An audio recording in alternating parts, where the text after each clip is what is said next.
Good evening, everyone. Welcome. My name is Debbie Keener, and I'm the head of marketing and special projects here at the Oceanside Library.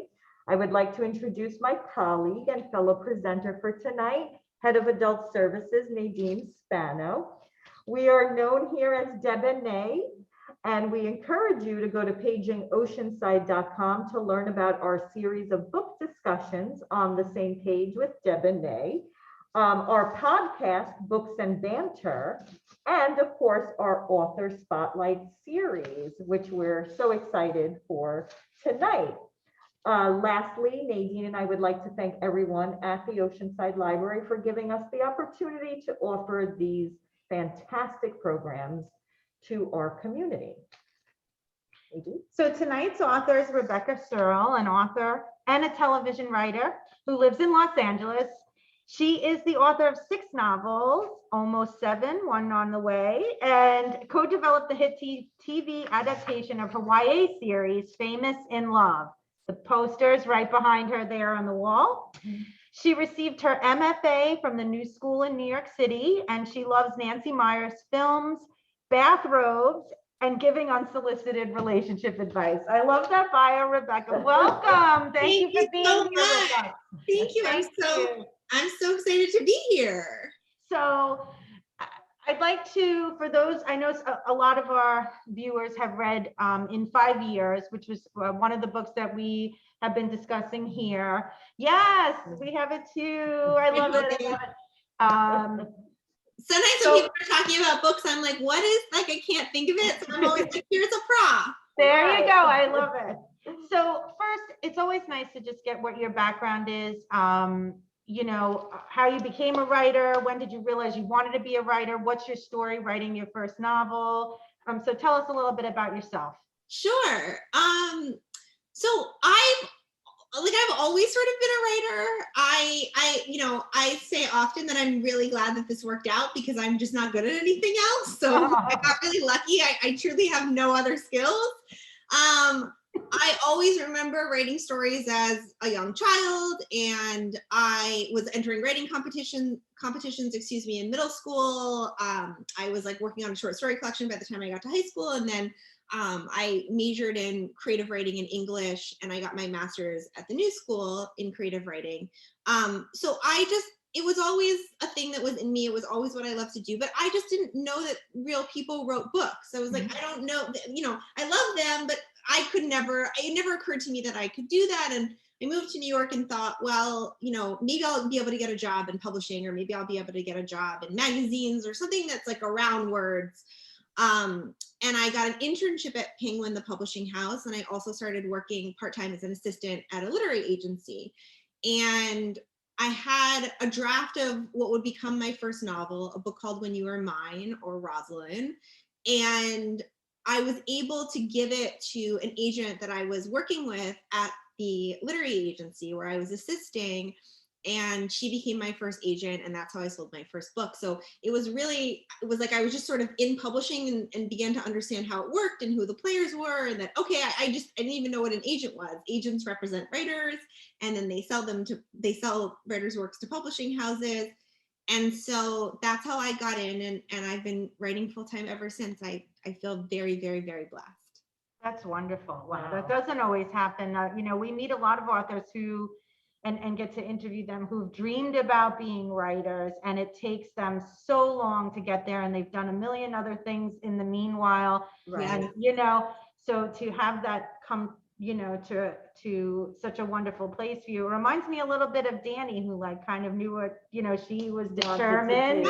And but I will say I am so grateful and so lucky, and I've been publishing now for 12 years. But I never had a book that people read before In 5 Years, right? Really? Like I've been able to do it, and like I've had sort of increasing success as I've gone on, but nothing, it was all very modest, and then I had a book that came out in 2020 called In 5 Years, which we'll chat about, and that book really sort of broke things open in a very different way for me. So that's new. And I like that this career continues to evolve, right? And there are like different, yes, it came together quite easily for me at the beginning. but it's taken a long time to get to a point where kind folks like you want to talk to me. So What was it about in 5 years, do you think that was that I mean, I know the premise alone is so enticing, but what do you think it was about that book that got The attention. and sparked the interest? Do you know, know? I think that the book came out at such a particular time in the world. The book came out March 10th of 2020. And it was also a book that I could tell throughout the publication process that this was going to be different. We were the Good Morning America book club pick. There were all these really big things happening that I had never experienced before. And so it was like, it was set up to be bigger.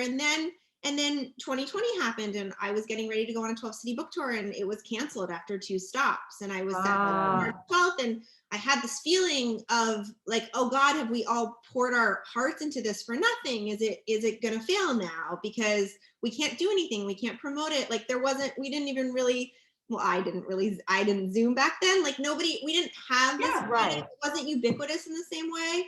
Right. And I remember being really afraid of that. And then it felt like a book. It was one of the books that felt like it connected people when people weren't together. And I think because it's such a deep story of friendship, I think that people wanted to share it with the people that they couldn't be physically close to, but that they loved. And yes, it will continue to be one of the great privileges of my life that I got to be a part of connecting people during that time. And I know that you write for both YA and adults. So before we get into in 5 years, which is, as librarians, we categorize the books, right? Yeah. So we put it in our adult book area, but I know that there's a lot of teens and young adults who would really love the story. And even some of our staff that kind of fall into that 20-something age love this book too. Do you have a preference of who you write for? Like, do you prefer teen novel, writing for teens, or writing for adults, or falling somewhere in the middle? It's such a great question. I wrote my first novel when I was 22, 23. And so I was really close to the experience of being a teenager. And it felt really organic to me that that's where my voice would be. It would be in the YA space, because those are the things I was wrestling with. I was also kind of a late bloomer, and so I didn't experience my first heartbreak until I was 23. And I was dealing with all of the things that you're dealing with when you're young in those ways. And as I've grown and entered my 30s, the things that I wanted to talk about changed. And so with The Dinner List, which was my book before In 5 Years, look, another visual aid I'm going to show you. I love it. I have all 3 of them right now. The Dinner List. This is the paperback, obviously. That book was about a young woman who shows up to her 30th birthday dinner, and it's that dinner. If you could have dinner with any 5 people, living or dead, who would they be? And it was sort of like this book that really took inventory of the decade of your 20s and the decade of my 20s. There's so much, I would say in so many ways, The Dinner List is my most personal book, because it was, I poured all of my experiences of that decade in New York into that novel. And then I moved on to In 5 Years, and I am not married and I don't have children, and a lot of my friends are married and a lot of my friends are having babies. And I wanted to talk about what it means to be women and to keep prioritizing our female friendships at a time in which our lives look so different than one another's, and how we keep coming back to the table, and how we keep prioritizing that love when it's hard sometimes.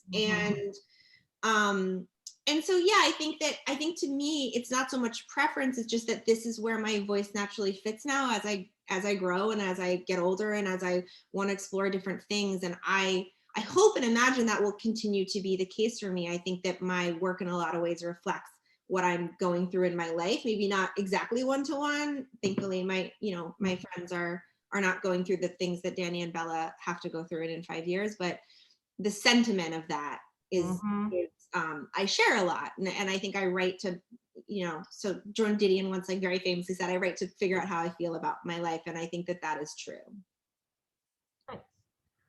So let's talk about In 5 Years. Yeah. So the premise of the novel is so thought-provoking. So it all comes down to fate versus free will. What gave you that idea for this story? And why does Danny only live 1 hour in her future or in her premonition. Yeah, it's more like a dream Yeah. sequence. Yeah. Right. Well, I think from a technical standpoint, more than 1 hour would just allow for too much digging. And Okay. no, but I think that I really wanted to have the sense that this is just a snapshot, that it's not, she's not living a day in the skin of her future self. She's seeing this moment in time. And, and I believe Danny says this towards the end of the book. By the way, I have no preference. Would you guys like this to be a spoiler-free chat? Has everyone here not finished the book, or should we speak freely? Whatever. I say speak freely, please, because we have questions. Yeah, Yeah. go for it. Okay, And most people, I think, have read it. Yeah. 'cause Okay, it's great. More popular. So at the end of the book, Danny says, when she's in that new apartment, and she says, I mistook it. Like, I mistook it because I didn't know everything that it would take to get here. I thought it was love, but really it's grief, that feeling.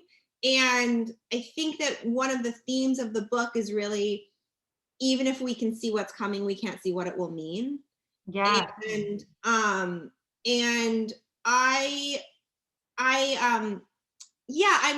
I'm really interested in that exploration between how much of our life is just fated, is going to happen regardless of what we do and the choices we make, and whether we turn right or left, or whatever it is, and how much of it is really up to us, how much of it is really on our shoulders. And all of my work kind of deals with this really fundamental question, because it's the question that I am most interested in.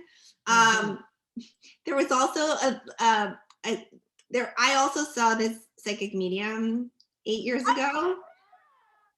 I just said that. I said I want to ask her if she visited like a psychic medium. I just said that before we turned this on. Okay, go ahead.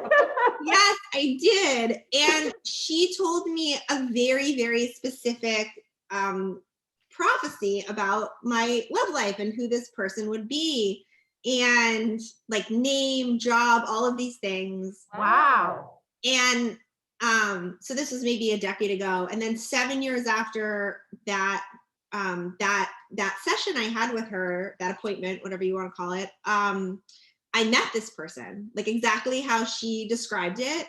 Wow.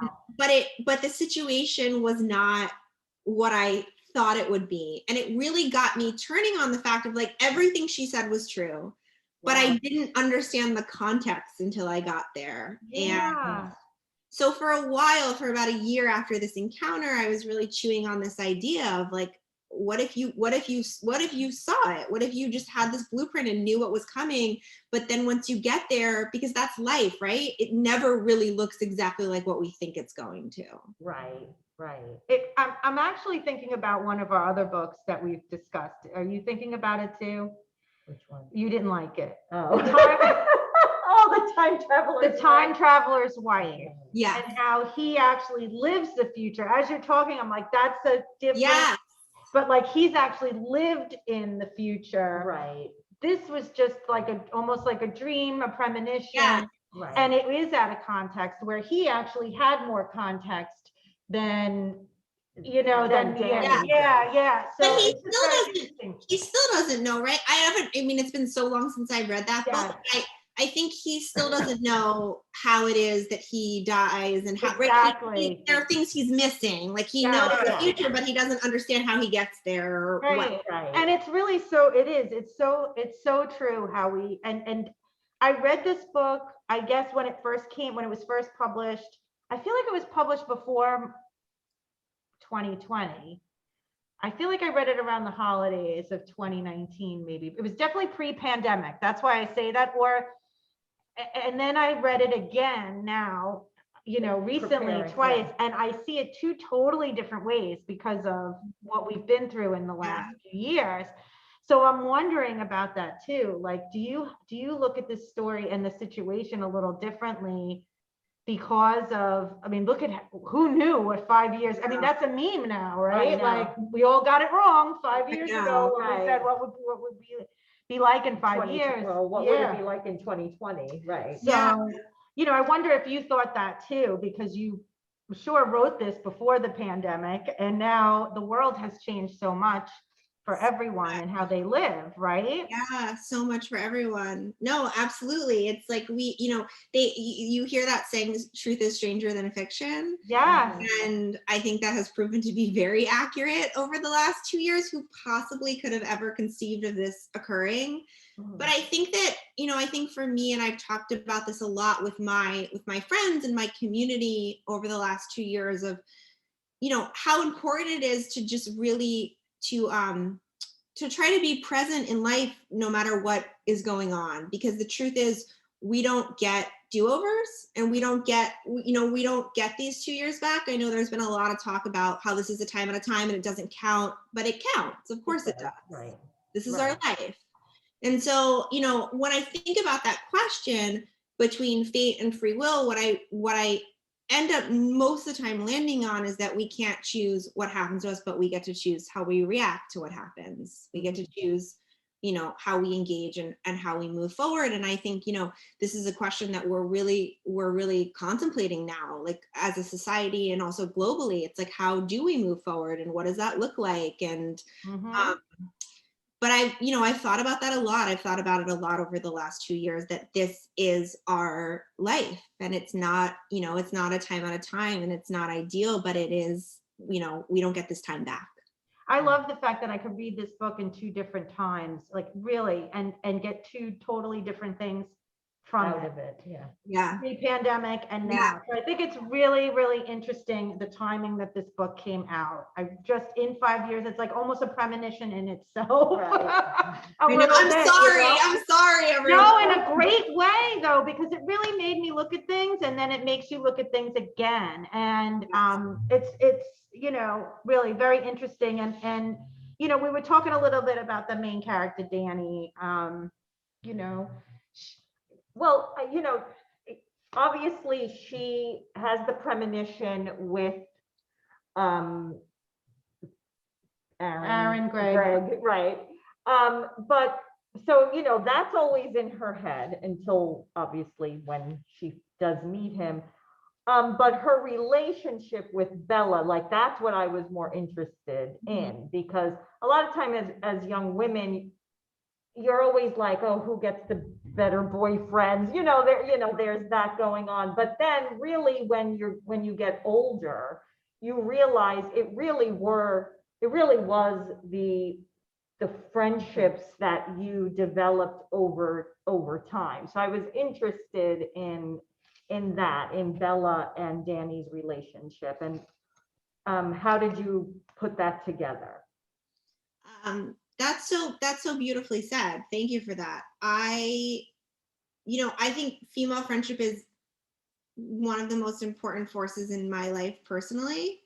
I am very lucky to have, in my opinion, some of the world's best friends. And I think about, and I think to what I was speaking to before, because I have not made that family separate, I think a lot about how significant and important those relationships are. Danny and Bella are 2 people who don't have families of their own. They're in, relationships or varying degrees when we meet them. And I also, I agree with what you said, that I think female friendships sometimes can be as significant or more significant than romantic partnerships, sometimes longer lasting. And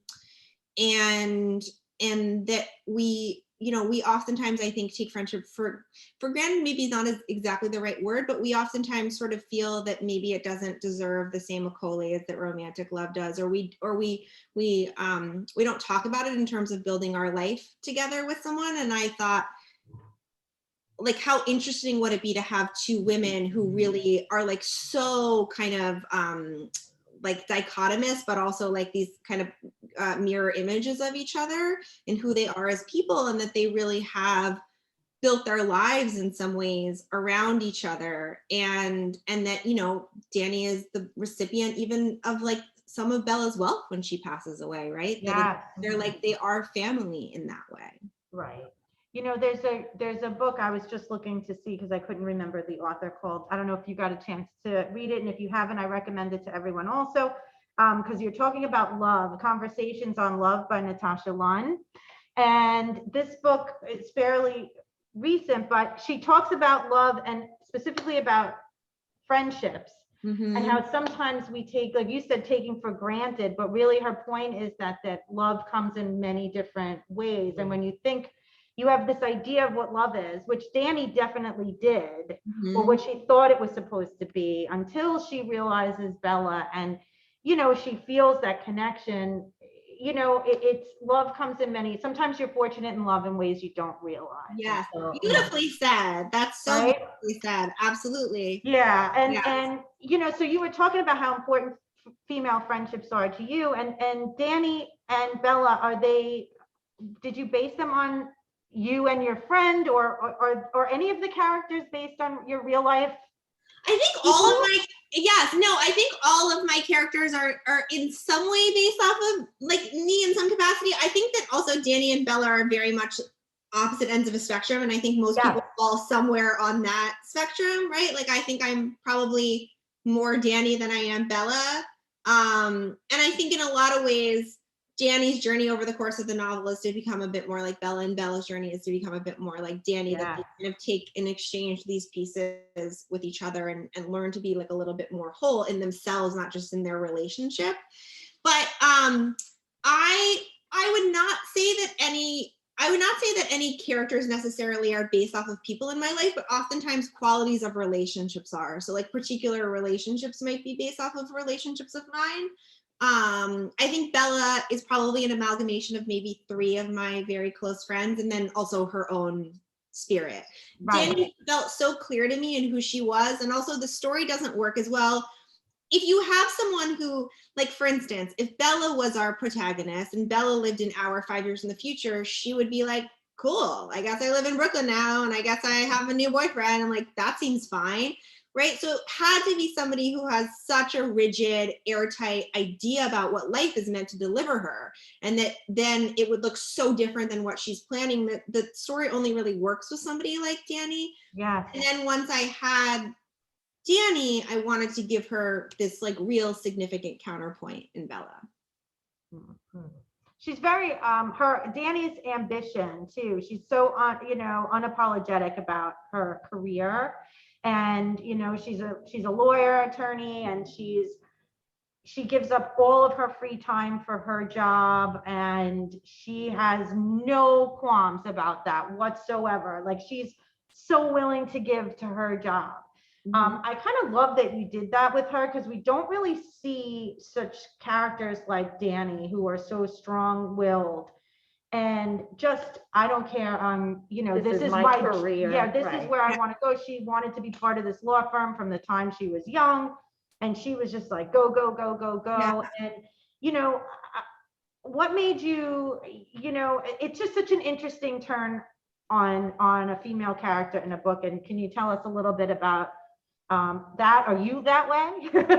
Sure. I think one of the lines that really makes me giggle in the book and that I really like is when she's in the second scene, or I guess it's in both, but in the second scene of that hour when she's with Aaron, and she says like, am I even a lawyer anymore? And it's like, yes, that it's sort of the one thing that remains when everything around her has changed. And I think I grew up on a lot of romantic comedies of like the early 2000s, the late 90s that were about these, workaholic women that then had to like give it up for love, or that the idea was like you had to like, if you were a workaholic, what you really needed was to find love, and then you would realize you didn't like, give a what about your job. Yeah.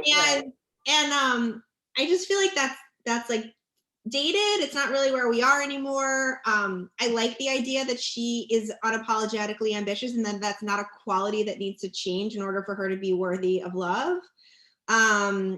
And I wanted to represent that because I think a lot of women feel that way. I think a lot of women I know feel that way. I think Dani is way more type A. I mean, I sometimes wish I had a little bit more of Dani's like drive.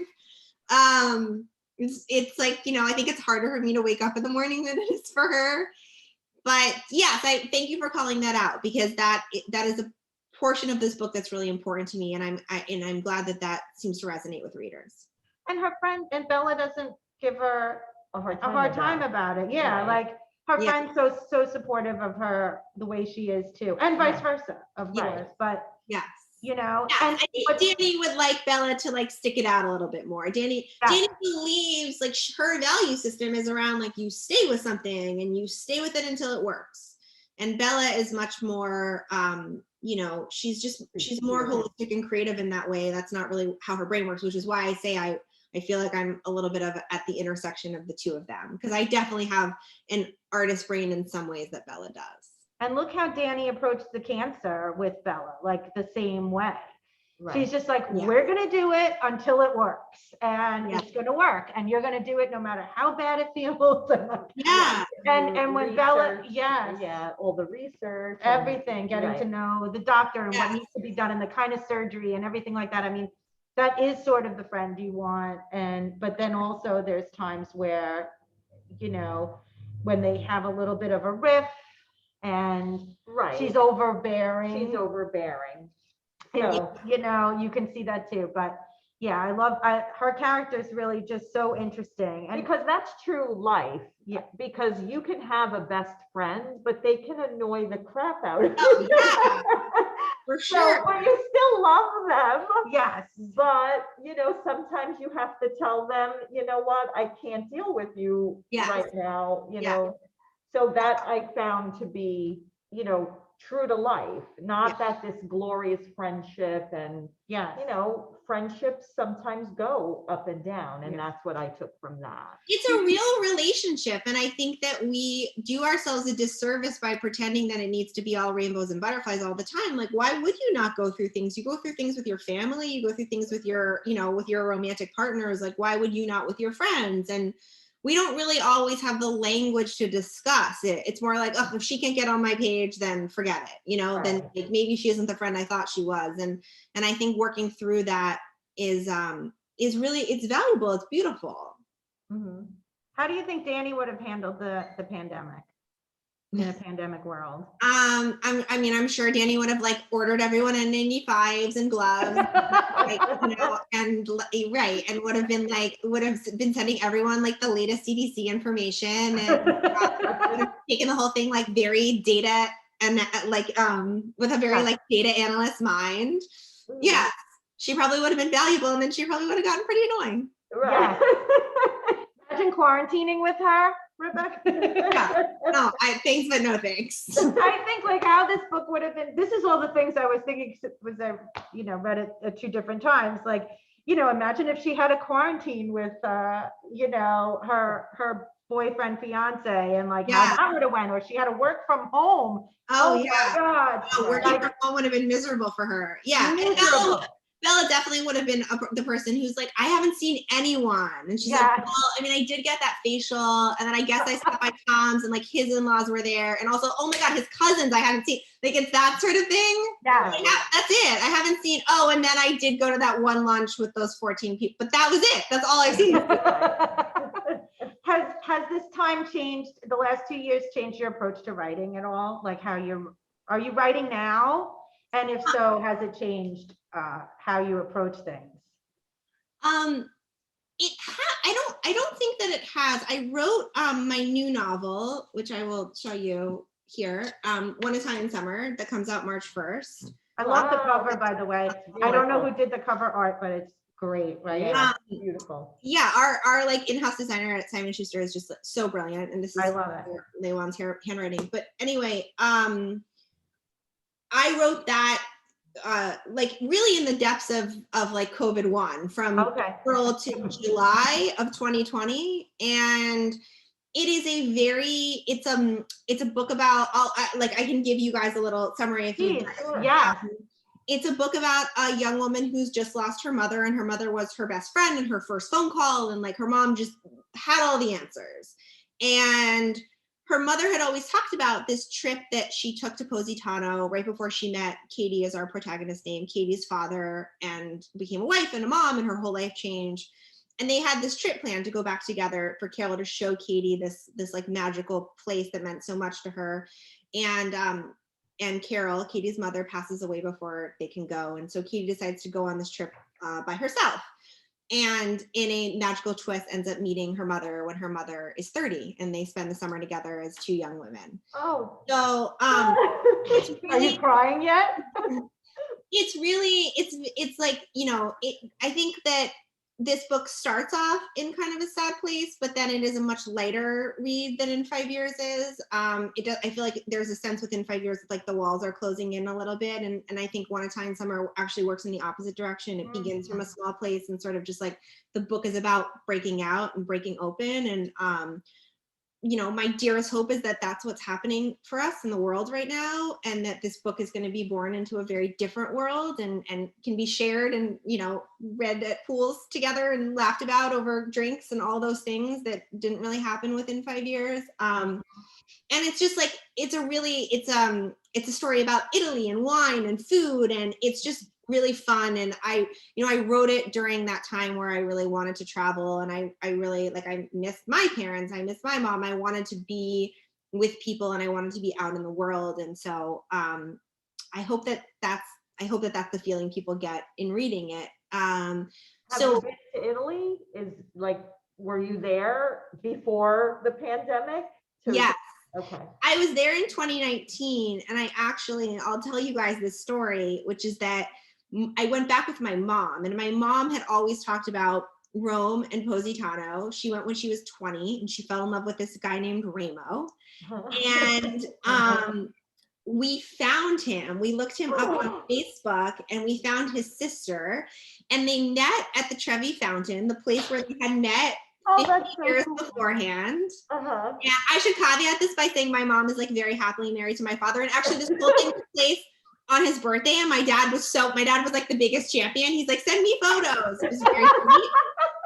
But Ramo brought my mom this charm that said love on it that she had given him like 48 years beforehand. And he had kept all these years. And I just remember thinking, like, I was getting to see my mom. I was getting to meet a woman in her that I had never known before. Right. And like, I had never seen her, like we were getting ready at the hotel, and she was like, does this look good? Like, my mom's not a nervous person. She's not like, I saw her like a little bit giddy.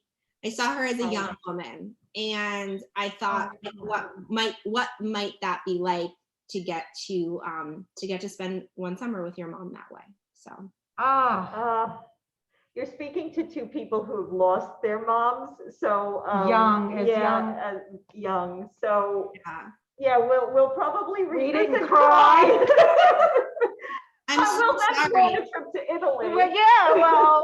Positano's nice. I did that. That's great. So I love that. That sounds like I think I'm gonna love it. Yeah, I can't wait. So we do, just in case anyone is interested, we've already ordered the book for the library, multiple copies, so it will be available. Yes, and very excited to read that, and it sounds like it's great. And I think the fact that you wrote that book at the time that you wrote it says a lot, because we all still want to go and travel and see our family, and that just, the way you said that was just beautiful. Like, it makes so much sense, really does. Behind you is that Famous in Love. So could we talk a little bit about I don't want to forget to talk a little about your TV writing experience. So how did that come about? What are you writing? What are you doing? How's TV different from your novel writing? Well, okay, so Famous in Love was based off of a book series of mine called Famous in Love. That was my my third and fourth young adult novels. And I grew up on WBTV, like Dawson's Creek and Gilmore Girls and One Tree Hill, and I just felt like, wow, this would make a really fun show. The idea is, it's basically like behind the scenes of sort of like a Twilight type franchise. It's a girl gets plucked from obscurity and gets cast in the next major feature film franchise based on a best-selling book series, and she falls in love with both of her co-stars. So, and they just find themselves at the center of this tornado. And I wrote it right when all of the sort of like chaos of Twilight and Kristen Stewart and Robert Pattinson was really like coming to a crescendo, I guess you could say. And I thought, like, this is so interesting. It just felt like a really ripe and really fun world. And I thought, wow, I would have loved to watch this. So I wrote the pilot script on spec, which means that nobody paid me to do it. And it wasn't like, I wasn't attached anywhere. I just sort of like read a bunch of pilot scripts, read a bunch of books on screenwriting. I watched a bunch of pilots, and then I wrote the script, and we sold it to Warner Brothers, and we made 2 seasons of the show. And I think it's on Hulu maybe now. Okay.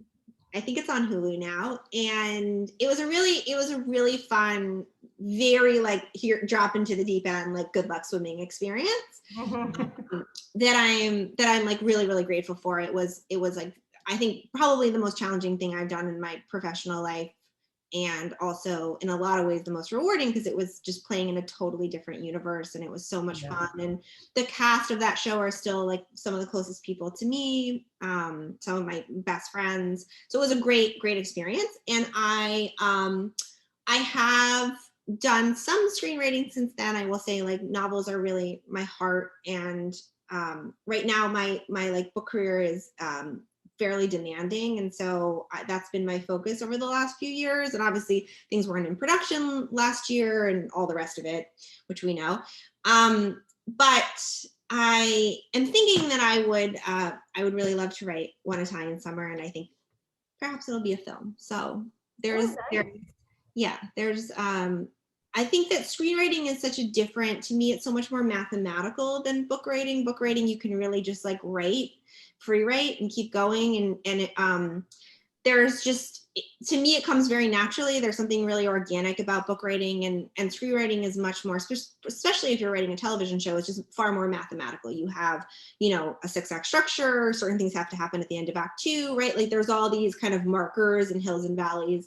And I like the freedom that novel writing provides, although I will say it does make you get much better at dialogue. And I don't know if I would have been able to write The Dinner List, which is a book that half of the novel takes place at a dinner table where 6 people are talking to each other, without having spent so much time in the world of screenwriting, because it teaches you how to, how to just manage dialogue and how to make voices sound independent from each other. Mm-hmm. That's really interesting. Yeah, really interesting.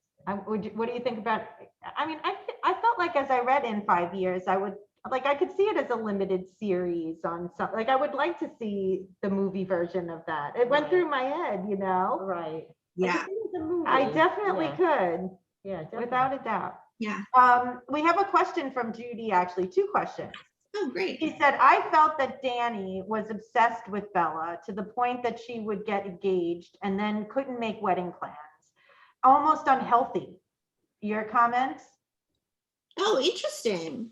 I think that there's definitely a little bit of a codependence there for sure in their relationship, because Bella has such a challenging relationship with her parents, and her parents really haven't been there for her. So I think Danny has in a lot of ways stepped into that parental role in some ways for Bella. Yeah.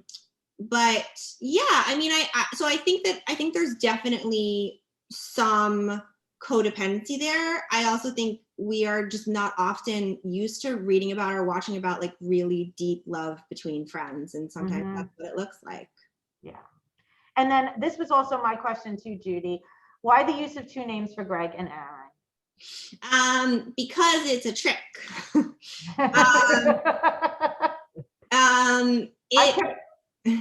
Like she said Greg, she said Aaron, she said Greg, she said Aaron. Yeah.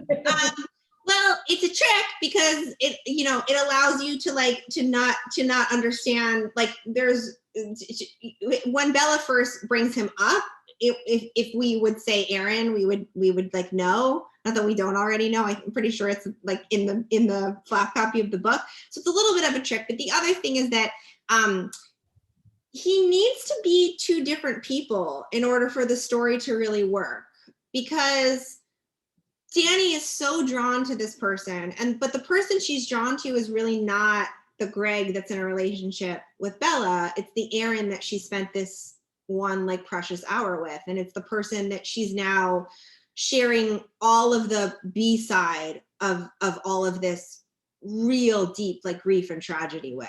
So the 2 names are really kind of indicative of these very 2 different experiences that both women are having with this one man.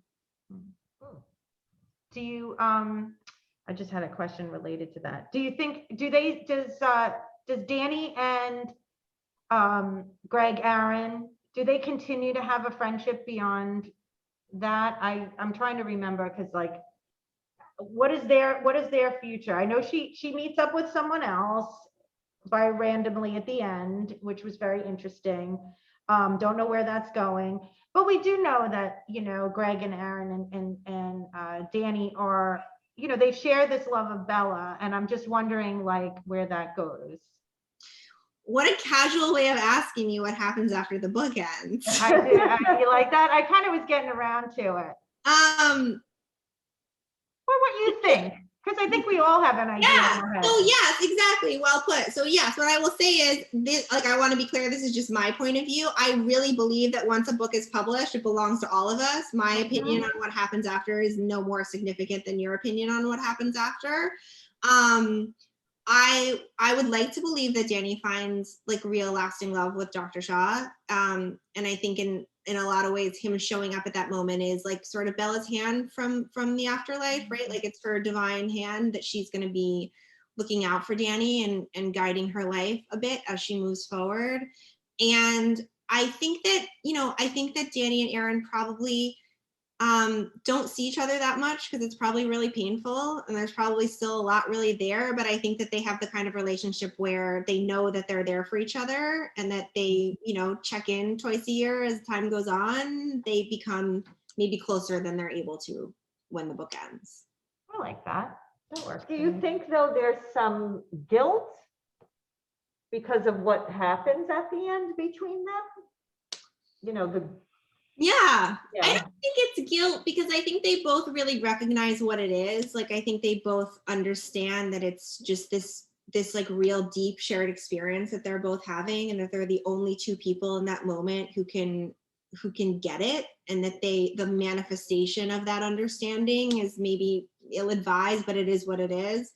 I think that I think like when he leaves, there's a real letting go. Yeah. Both of like what it could be, that future hour, what it could be with him. And also I think any guilt that I think that they know what it was and they know it's okay. If anyone has any other questions, please put it in the chat. Yes. And we're almost coming to our hour. So usually we do a lightning round. Yes. Oh, yeah. So while we do our lightning round, you can still put, if you want to put a few comments in the chat or some questions, we'll make sure we have a minute or two to get to them. So the lightning round is really just some casual things that we are going to ask you. You have a minute to answer the questions. There's 5, 6 questions. About 5. 5 and a half. Yeah. So I will set the timer. Yes, I will set the timer for a minute. Oh my God, pressure's on. I know. No, these are fun. These are fun. Oh, and I did have, wait, before we go, one question about reviews. Do you read like reader reviews at all? I like to ask authors that question. If they find me, I read them. Like if I get sent them, or if they're like, sometimes if I see one that I'm tagged in, I'll read it. I don't go out of my way to find them, but if they find me, I totally will. I don't have I'm not like, no, or I'm not like, I need to go in search of everything. I know as readers, we sometimes don't like to read reviews of books that we're reading or current, you know, it does, like you just said, the book kind of, you own it once you're reading it.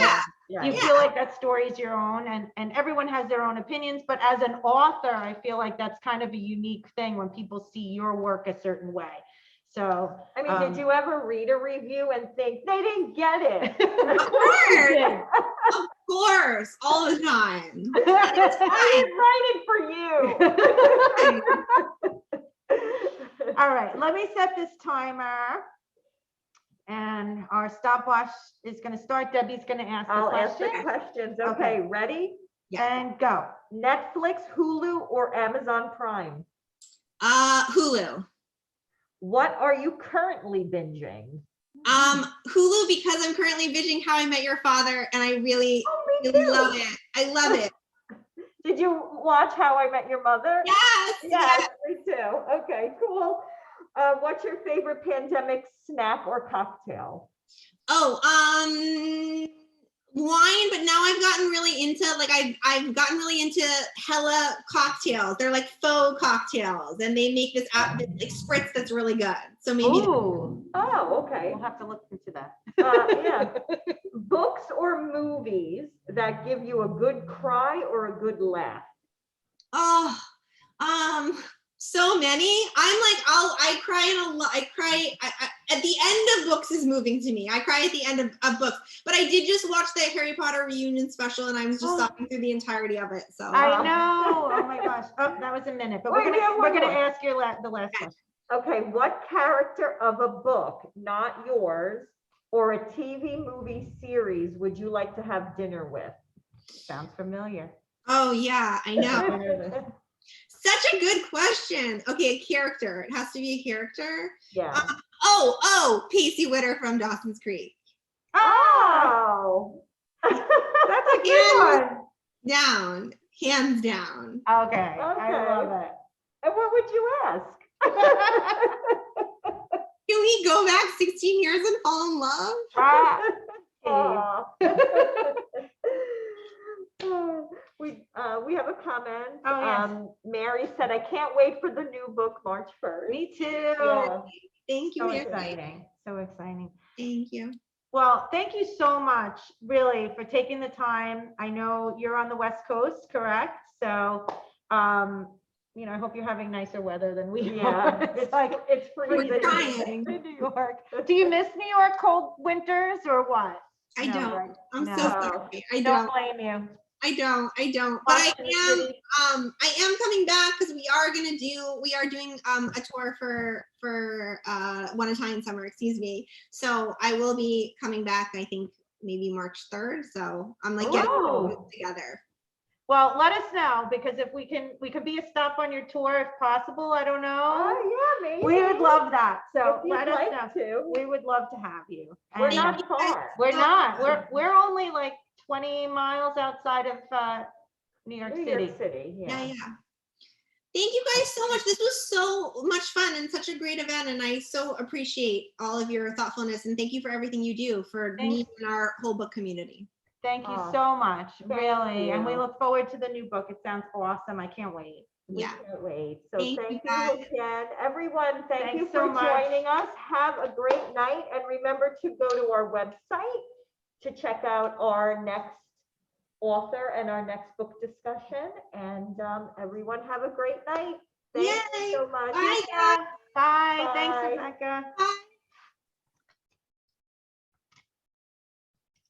Okay. Who's next?